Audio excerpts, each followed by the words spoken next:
کوزي پښتونخوا مولایان چې دي حقیقت نه وای د ماجرو سره په روزه کې څه ظلمونه وصول دا اوس د لاري کړي ولاړې دي کته کې د وسه فهم شنواري صاحب چې دوی سره د یو د وچې ډوډۍ پیسې نشته دا مولا ادریس د سپي بچی کې دا مولا فضل الرحمن د خنزیر په بچی کې دا او د تکی عثماني د سور په بچی کې دا د شیخ ادریس صاحب زوی ته ورسیږي او زپرې دا هرمنډي انصاف خوندو مندو تلته ورکا چې ځان ته مسلمان وای احمد ساقي جان دکان ته بزما او سپیشل مننه به کوم توفه به ورکوم تا الله کړه په دکان کې نو زما خواته دکان دی دلته زما ډېرې خواته دکان دی ولکه دا خبره ده چې هغه پټیږي اوس د خلکو نه وي دا نه ډېرې نه پټیږي هم دته نه دکان کې یو ګنټه نیمه به ایسته ورکشي او نه خاخه مینوال ډېر دي ان شاء الله چې دا د ریاض کې دی کنه او ریاض کې جی بالکل ریاض سنټر کې دی او پته یا سلام ساقي جان دکان ته بزما او سپیشل مننه به کوم او توفه به ورکوم تا الله دې روغ راول نو کله راځي د الله بنده الله دې راول زه پوه ما کار درځم دا د ریاض کې څو ډګماران دي د پښتونخوا اختارونه ورکي بیا هغه تم د ویډیو کوم چې تراشه د غزو د میدان نه مړه دا واکو ته سړیا زه بچرته ما دلته پروت ما ځوان پروت ته شیر بابر استاد پروت ته ځان نه ورته صرف دوا کوي ته د ډېرې خبرې وکړي الله دې په ایمان خوشاله کی خو زما تاسو سزا په مخ راځم تاسو زما خبرې اورېدلې زما ګیلا د 2002 نه را پدې خو د پاکستان د حکومت نه دا چې بای پښتون ډېر سخت بدنام کو وسو هغه خلکو دسي کارونه کړی دي چې زما پښتون قوم چې څومره په پښتونخوا کې دی چې څومره په خیبر پښتونخوا کې زما رونه دي هغه هم د دې نه غلط مطلب واغستو مخکې چې دا خلک او د افغانیان راتلو نن نشل کال او دیرش کال مخکې نو دیو ته خو خوشاله چې دالونه باندې دیو په سر اغستو کیمپونه خیمه باندې دیو په سر اغسته راشن نه دیو په سر اغسته ډالر نه دیو په سر اغسته نه نمک حرامو او چې وزي نو جدادونه هم دی په نیم قیمت علی او چانه هڅه واغستو څوک په پولیسو نیسی او څوک مطلب دا د لوخي تاسو واغستو چاته کورونه قبضه کړو د لعنتی خلکو ته زدا وایم د حکومت ته زدا وایم چې حکومت ته به دا اعلان کړی چې به دا یو لک روپۍ ولا ورکړي دا 50 روپۍ هر یو کور لا ورکړي چې دا پایا کې لاړ شي د دې په سر باندې موږ نمکونه خوړل دي دا دومره نمک حرام قوم دی پاکستان دا د پاکستان اسټابلیشمنت نمک حرام اسټابلیشمنت دی چې کله خیمه او کله دالونه او کله ورجه اغستینو خوشاله وته او چې وځي رخصتای نو زمکه ته واغستې زمکه دې هم واغستې او خاص کر به د خبر پښتو د کې پی کې پښتانه د خبر پښتانه د دیو پشان به غیرت قوم ما په ژوندۍ کې مونږ لیدو ټول نه خو بازي چې لکه هغه زینو ته د 100 روپو شپ یو روپیا علی مجبوره ده ولی قسم مې په خدای چې د دې لپاره جهنم جوړ شوی دی صم بكم عمي فهم لا يرون دا املاند دي د خیبر پښتونخوا پښتانه چا چوته نقصان نسول زما رونته زما افغانان ته چې چا نقصان نسول د املاند دي هم کانه دي هم چاړېګان دي د دې ځای جهنم دی ان شاء الله هم په دنیا به عزت کیږي هم په آخرت به عزت کیږي او که زه ډېر لاس یوازې خلاص وخپې وم یوازې یا زما بل رور یا زما بل رور یا چې راغلی تاسو ته خبر وکړې دا نو په یوازې په موږ باندې څه نه کېږي یوازې په موږ قسم داسې نه کېږي زما په تیمرګړه کې ورته اوبه بندې کړې وې بجلي ورته په کیپ کې بنده کړې وه قسم مې په خدای هغه اوس ماشومانو چغې والې په هسپتالونو کې ولا چا ځای نه ورکاو دا زما یېرېږي مړه دا مسلمانان نه دا پښتانه نه دیو دلته پیدا شوی دي دلته غټ شوی دي دلته دکانونه او دلته کاروبارونه او دلته خلکو رښتې وي دا مسلمانان نو زما د حکومت نه راګیلره خاص کر د کې پی کې د حکومت نه د پښتونخوا د حکومت نه راګیلره چې اسلام آباد نه دا آرډر وشو چې وې باسا تا به ول 50 روپۍ په 50 روپۍ هم نه ورکول خو دې خلکو ته اعلان کړی چې لکه نقصان وته نه رسوي بې عزت نه کوي سباله دا حال په هم راتلی شي زما افغانستان ته لاړ شم قسم ده دا خلک به زموږ نلته جامې وباسي دا پښتانه دي د پښتونو د اوغه او د پښتون یو کې نه ده اوغه هم سره نه پریږدي پښتون هم ته په دغه روزه کې تاسو به ویډیوګانې کتلې د جوړونه پکې چولې ور ما بسونه ته افغانان بوتله پښتانه د پورته وته دا ټول ګناه زما د اسټابلیشمنت دا د يهوديانو اسټابلیشمنت دا د سیکانو اسټابلیشمنت په دې کې نه عدل شته نه په دې کې انصاف شته زما د کې پی کې مولانو په کار چې په خطبو کې ویل چې لکه زما ماجر رونه دی ګوډه چې سو ته وروای الکه مال چې مال د 100 روپیو نو 200 ورکي په کار د دې مولان چې د اصلي جهنميان د مولان دي اصلي جهنميان دیو په خطبو کې دیو ته خلک ډیر نه چې په کار دي دیو ته ویلي دا وته دی ویلي چې بي عزت کوي زما आवाज خل زما له غوسه ډیر راځي دیو ته دا په خطبو کې دی ویلي چې بي عزت کوي چې بیا ناراضي والله له باندې د عذاب راولا جی د پدولامان د پټي مولا دی و چې چا مولا په خبره وکړه وي پاغه بخنه غواړم نیمه پښتونخوا په پاغه خطلی دا ادریس زوی دی د مولانا ادریس زوی دی کشر یاره دا خو یاره خو رب العالمین هغه د مولانا ادریس زوی دی او قدمو بخنه غواړم خان صاحب هغه د سپی بچای د مولا ادریس زوی دی کشر د سپی بچای بالکل دا اولاد راوړي دا ګوره کم زه بخنه غواړم دته بزنانم ناشتي دی لایو ته دته به ما شومانم ناشي زه بخنه غواړم خو کم پلار چې د خرسته کورواله پرانا کې وکي دغه نقش شانس پیدا کی پرانا کې چکورواله وکي دغه شانس پیدا کیږي لکه د قصبه چې ستاد خدا جهنم پرده کې کنزل نشم کوله زما عمر زیات ته مال کنزل خو نه راکې خدا دا په دې بل طرف پیدا شوی دی ځینې مولان دا ځینې عالمان چې په منبرانو باندې کنزل کوي په منبر باندې ناس دا څنګه نبی علیه السلام له خلکو غاغونه شهیدان کړیو هغه ته نقصان نه رسولو او ته بیا دوا کړی دا هغه ته نقصان نه رسوله هغه ته خیری نه کړی دا څنګه منبر دی ځانم د کور نه کرسي راوړل په جمعات کې خو د خپل طبيعت خبره دا تاسو نه پلار منبر دی پکار دی چې تاسو ته ویلی وي چې بای دا زما افغانیان وروړه دي حکومت نه پرې دي الکا ګوره صحیح عمل وسو کوي او بای هزار نه کوي سباله په تاسو د حالات راتلی شي د 100 روپو شاته پاته مالای د 100 روپو شاته په 15 سوال چې خوشاله شي او به دې بغیر ته کې پی حکومت ته وایم سویل پرې دی وایم او د سویل پرې د مخ کې چې غبرېتا هغه ته وایم چې دیو تلر تا ولا 50 تاسو هم خزانه هم خالی کړی دا په میلیون روپۍ نقصان وکړو خو دیو له 50 روپۍ په لاس کې ورکړو چې دا تاسو ملمستیا خدای هم غر که تاسو به عزت کوي تاسو به عزت کوي دا به عزت خدا او پښتانه دي دا غوسه کافر نه وي خدای هم غر کا دا خو سیکان نه دا مسلمانانو دا کوم چې د خیبر پښتونخوا وزیر اعلی کیږي دومره غټ ډیلا کې ولي لکه جهانگیر خان فلمونو کې نشته کیږي او چې به کینی به حالات دغه اجي صاحب زما پوری زما مولا ما قسم مې په خدای کې سړی زوی را پکی بس ته د سړی زوی پکې نشته نه قسم دې سړی نه قران ویل دا نه حدیث ویل دي نه قران ویل چې اسلام او الګا تاسو وختي خبره وکړه ویل ته غوخه چې دا الته سبزی چې دا په بار ملکونه کې په خپل را غونډه هر شی په خپل طبيعت را غونډه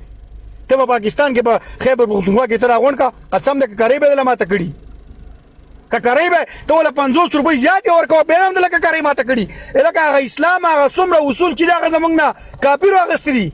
غیر مسلم ورانه اصول اغستري او منګه چې د سپید امن پاتې شي قسم دی بس خوشاله را مولانا خان صاحب دا ټوله ملامت باچا صاحب چې دا مولا ادریس د سپی بچی کې دا مولا فضل الرحمن د خنزیر په بچی کې دا او د تکی عثماني د سور په بچی کې دا د دوی د لاس د معاشره خراب کړی دا هغه شرابي اشرفي دونه کته زوی دلته په لندن کې دغه ډیګري واغستا هغه ډېر درزیل بچا دی مونږ ته جنت غواړي مونږ ته جهاد خبرې کوي خپل بچان په لندن په پانتونونو کې سبقونه وایي دا سپي زوی څنګه تاسو نه روغ بیرته تللی روغ خدا پیټه والا خو چې دلته پکې پنجابي نم دي کنه پښتانه پکې ډېر کم دي چې دا په دې ګډه کې واله په دې ګډه راولینو وینو باچا صاحب بخنه غواړم په دوه خبرې مې کولې دي ام خان رور ته احساسات د قربان سو نو السلام علیکم په سر تاسو صلی الله علیه وسلم زروانه چې مخکې ته د سیده د اسټیج کې تول د شیخ ادریس دوی د امامت او مولتوب ته مونږه قدر احترام کوو خبره دا شاید د کوزي پښتونخوا مولایان چې دی حقیقت نه وای دا ماجر سره په روزه کې څه ظلمونه وصول دا اوس د لاري کډي ولاړی دي کتی کیندې وساسه فریم شنواری صاحب چې دوی سره د وچ ډوډۍ پیسې نستا یو درخواست خو موږ د خپل د پاکستان کې دوه رقم پالیسي د مهاجر راباسي چې بې وسه دي او چې کوم پیسه‌داره مالداره قانون نومونه نه اخلم داسې افغانان دي چې یو کس د ټولو مهاجرو سره مثلا دومره خدمتونه کولای شي چې په میاشتو دوی پیسې به ختمې نه شي. یو خو د موږ مالداره خو هلته نه راباسي، موږ خو پوځ خپله حفاظت کوي. دې زه ثبوتونه درته پیش کولی شم. هغه اوس هم پراته دي 300 میلیونه روپۍ چې اغستې. خبر کوم نو دا کوم دا تر اوسه رشید صاحب د یو څو دا بل ملګری د ولی جان د دالته ناستې الله دې چې کوم ښه کارونه کوي د افغانانو سره کومک کوي، الله تعالی دې تاسو نه راضي شي. دا درته ویلی شو ملک د تاسو ملک پراته دي بې وسه دي، بس د مخې څوک نشته چې څوک ورسره کومک وکړي، پلوسان هم داسې بس پیسې ترې غواړي. بل د شیخ ادریس زوی ته یاد کړي فهیم شینواري صاحب دا تقریر کې یوه خبره وکړه، دا ورور ته مایک لږ بند کړه، د یو خبره وکړه جذباتو کې راغی چې فرانسه کې موږ وزې ته هم بیا د بید ډېره مافیات څېړنه ثبوت شوې نه ده چې اوازه وه. ته وزې ته انصاف مه غواړه، د شیخ ادریس زویه ته لاړ شه په پنډۍ کې په اقبال پلازا کې، ته لاول په یو اسلامي چې ته اسلامي دولت ورته وایي پاکستان، ته د هیرامنډۍ بنده کا، ته د اقبال پلازا بنده کا، ځان د خوندو مندو د کوم چې معاشره د دغو ته انصاف وغواړه. وزه پرېږده د فرانسې حکومت پوهېږي کاري پوهېږي هلک بندي دي نیولی د مغه به کاجي ته مخه کړي چې وزه ولې عزیزالرحمن نه رانیسي چې د جمعې مانځه نه مخکې کار څه وکړه. نه باچا صاحب خبرو کوم نو دا نه ګوره چې یو ګوته یو ته نیسي پنځه تا ته راځي، ته یو دومره غټ سټیج کې د پښتنو منځ کې نه چې نورې پټګۍ ولې ټپ ټپ ټپ میزه ورته وټکوي، ته لاړ شه دا هیرامنډۍ بنده کا، په ځان ته ملا وایي، ځان ته یو ولې یو بل ګوهر علي شای چې دی هغه بدعتي مشرک هغه څه وایي دا جهاد کوئ خو افغانستان طرف ته کوئ لاس مسره او پاچا کمول صاحب بل خبره کوم دا موضوع په پنډۍ کې کیږي، په اسلام آباد کې کیږي، په هیرامنډۍ کیږي، دا افغانستان ته خدای دې وکړي باچا صاحب د ما دا خبرې د شیخ ادریس صاحب زوی ته ورسیږي، وزه پرېږده هیرامنډۍ انصاف خوندو مندو تلته ورکه چې ځان ته مسلمان وایي. بل فهیم صاحب ډېره بخښنه غواړم باچا کمول صاحب لا خو زه تقریبا د 18 کالونو فیسبوک کې به لا یوټیوب کې راته د نه خولې نه ما هېڅ کله همداسې خبرې نه دي اورېدلې. تا ته فهیم صاحب د ورور په حیثیت کش ورور په حیثیت یا به عمر کې ما ورته یار فکر کوم یو شی به دا موږ تاسو د خپل افغانان دي د جمهوریت پیاله چې د جمهوریتیان ځان ته وایي دوی په هغه منځي دوی ته تا نه یو عزیزه خواهش کوم دوی د خیر بد اخلاقي کوي، یو دلته دی تکل په نوم ورور ته کنځا وکړي، ګور خپل ځان بد ښکاره که فهیم صاحب زه تا نه یو خواهش کوم فهیم صاحب چې ګوره پام کو څوک دی په احساساتو کې رانولي هېڅ کله دا رویم دا خبرې دوی ته مه کوه چې د میلر زوی مغو مندې چې دي افغانان دي، یو افغانه مور ده، دوی به خیر بچیان به داسې خبرې کوي خو مور و پلار ډېر بې ګناه دي. ته فهیم صاحب د یو کار وکړه دا خبرې دوی سره مه کوه انشاءالله، او دا خپله نور د خپله دا خبرې دي مخکې ورسره وړه، او تکل صاحب ورور که دا خبرې اوري خیر د ښه ځواني دی د ښه ماله کې خولې سره پام کو، خپل افغانانو ته داسې کنځاګانې مه کوه. ورور ډېر حوصله ورته وکړه او ده داسې خبره وکړه چې دا کنځا بېرته ده ته ورغله ځان یې بد ښکاره کړي. ما د ورور کېدو نه انکار نشي کولی، ما سره په پنجاب ظلم کوي زه ګیله نه کوم، ما سره د سندۍ ظلم وکړي زه ګیله نه کوم، البته تا نه مې ډېر غټ امیدونه دي، زه تا ته درغلم په یوه وجه باندې درغلم چې ته د ما ورور وې، ما ته پته وه که په ما مشکل حالات راځي دا ورور مې نه پرېږدي، ده ما ته په حجره کې ځای راکړی زه احسانمند یم ټول عمر، ده ما ته خپل کور خالي کړی ده زه ټول عمر احسانمند یم، ده ما سره مړی ژوندی کړی دی ما په غم یې ژړلي دي زه ټول عمر د ده نه مننه کومه. البته دا په 1000 کې په 2000 کې 1.5 نفر دوی د اصلاح دپاره د موږ نه زیات باید دغه خلک کوشش وکړي، دا خلک روان دي، دا خلک ځي نن ده او که سبا ده دا ځي د دې وطن نه ځي، نو دا خلک مه ځوروئ چې نفرت پیدا نشي. که یو سړی پولیس یا یو عام وګړي تنګ نو د ده د بچو په ذهن کې به څه راځي، که پولیس راجګ سي د بچیانو په مخ کې د پلار ته سپېړه ورکړي یا یې د کالر نه ونیسي، نو تاسې څه وایئ چې دا ماشوم به سبا دا زلمی کېږي د ده نه به دا نفرت ویر شي، هېڅکله به نه هېرېږي. د دوی مال اسباب د دوی بېعزتي د دوی قدر وکئ، دغلته د دوی مال اسباب په نیمو بیو باندې ما اخلی، د 100 شی خیر ده په 100 نه اخلی، په 80 تر واخلی خو په 10 روپۍ تر ما اخلی. د دوی زنانه دا پښتنې دي، دا ستا د کور د زنانه په خیل پښتني غیرتي ښځې دي، دوی ته په سپک نظر باندې مه ګورئ چې په کوم ځای کې د دوی کډې پرتې دي هلته دا لنډر کوچر مه راپرېږدئ هغه طرف ته. دا غریبانان دي، مجبور دي، ګیر دي، دوی هڅه نشي کولی، دوی تاسې باندې غږ نشي کولی، په پردي وطن کې دي دغلته هیڅ نشي کولی. که پردی نه ده اوس پردی د دوی دپاره. نو زه یو خواهش کوم د امخان رور غونتې، د رشید صاحب غونتې، همدغسې یو څو نفره نور دي، ظفر علي خان دادا صاحب باندې زه غږ کومه، د دوی غږ اورېدلی کېږي. دوی د هغه بشري حقوق نه غواړو ته نه، پښتونولي حقوق ترې نه غواړو. د پښتونولۍ په حیث باندې بعضې شینواري ورونه ما ته ویډیوګانې رالیږي، باچا صاحب پروګرام کې م را سره وغږېږي. الله تعالی دې دومره عزت ورکړي چې دا څومره عزت دا زر واره د خدای نور عزت ورکړي، دیګونه پخوي دغه خلکو ته راوړي. بعضې خلک ورته اوبه رازغلی. یو سړي څادرې راخیستې وې، هغې ویل وایي زه غواړم دغلته زنانو ته یو تشناب غوندې جوړ کړم. دا نیکي د تاسو ټول عمر ماته یاده ده. دا نیکي د ما یو ماجر رور باندې سخته ده، تا ورسره نیکي کړې ده، خدای دې در سره ښه وکړي. دا کوم خلک چې بد دي د دې مخه تاسې ونیسئ. زه د دې جینه نسم نیولی. رشید خان صاحب باندې بیا غږ کومه چې څومره په قدر باندې په عزت باندې دا خلک راشي، په د اخره کې به هم د تاسې ښېګړه یاد ساتي. ټول عمر یې تېر کړی ده، خدای ناخواسته په د اخره کې دوی سره داسې کوم کار ونه شي چې د ټول عمر نفرت په منځ کې پیدا شي او پنجاب په خپله حکمت عملۍ کې کامیاب شي، د ما او د تا په منځ کې بدي بیا رامنځته کړي. مننه، وخت مې ډېر ونیو، د تاسې ټولو نه بښنه م غواړم، ډېر زیاتې خبرې مې وکړې، الله دې وکړي تاسې خفه شوي نه یې. مننه صاحب، کامې تتلی نو ما ته خو به دې دغه کړی وې چې هلته مې در باندې شیره خو مېلمستیا هم درته کړې وې. تللی وو، فقط یو ساعت تللی وو باچا صاحب، مونږ ودونو ته تللی وو، بیا بټي کوټ ته لاړو، هلته ما روش خوړل، خو داسې چې بټي کوټ ته لاړ شي چې روش ونه خورې ته یې فرض مونځ مې قضا کړی دی. نو بیا داسې تکیا کلي ته ووتلو، داسې را وګرځېدو. ننګرهار خو په ما ډېر خوږ لګېږي. زه ځمه کال کې یو وارې لازمي ځمه ننګرهار ته. خبره وکړه چې یو شی د سلو دی نو په دا اتیا نه. سید خان صاحب، زه په خپلو پښتنو غږ کوم چې په اتیا نه، په یو سل او شل دی والا ورته دا شل ستا د بچو د لارې خرچه شوه، په دې چېرته روټۍ، چېرته اوبه،